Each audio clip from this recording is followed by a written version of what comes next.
Hello, I'm the one true Sociotard, and I like dice. Today, I'm going to show you how to make replica musket ball dice.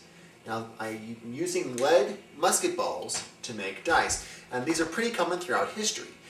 Anytime you had men who were bored and happened to be carrying musket balls, be they pirates or Civil War soldiers or frontiersmen, they would often turn their musket balls into dice just by pounding them. So to do this, you will need pliers, a nail or a screw, and a hammer. A smaller hammer usually works better. You'll also need something hard and strong to pound them against. You begin by taking your pliers and pinch the ball like so. I pinch the ball because they're so small it's hard to do it with my fingers without hitting myself. Put it down on the table and give it a few good whacks so it's nice and flat. Flip it over like so.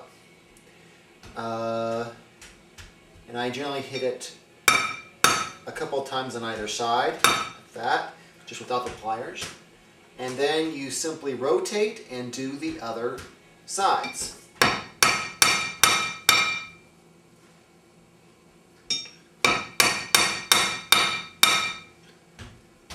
At this stage, it's getting closer to cubic, and we'll just give it a few more finishing whacks, like so. And you'll continue working with it in the same way. Now, you're not going to get it perfectly cubic, but to be fair, that is historically accurate. A lot of these dice weren't. Once you've got it pretty close to cubic and you're ready to apply your dice, and you're ready to apply your pips, you take the nail or the screw and apply it like so. Give yourself a nice pip. Remember that opposite sides will add up to 7. So if on this side I put a 1, then on this side I would put a 6. Now sometimes I have a problem with the dice flying off the table if I hit it screwy. So to prevent that, I pinch the dice in between my middle and ring finger, this, and then I pinch, after I position the screw, I hold it in place with my thumb and forefinger and give it a good whack. Then I just apply the next pip and the next.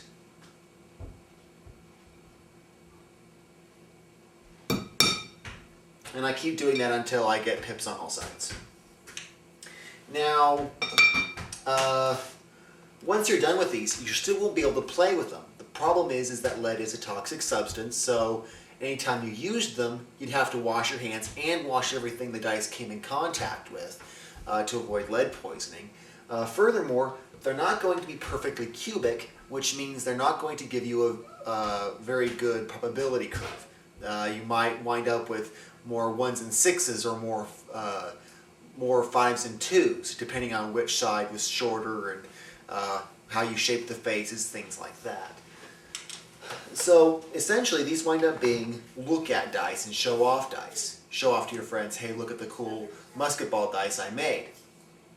So I bought this tiny plastic tube with a cap, and a small glass vial would work the same way, and that way I can see the dice very easily and show them around without actually touching them. As for which musket balls you use, it depends on what period you want to replicate.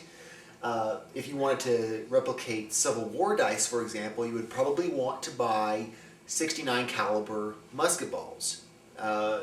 In my case, which are very big, incidentally. These are much smaller. These are a .375, and they might have been something a frontiersman would shoot a rabbit with. At any rate, I am Sociotard, and I like dice.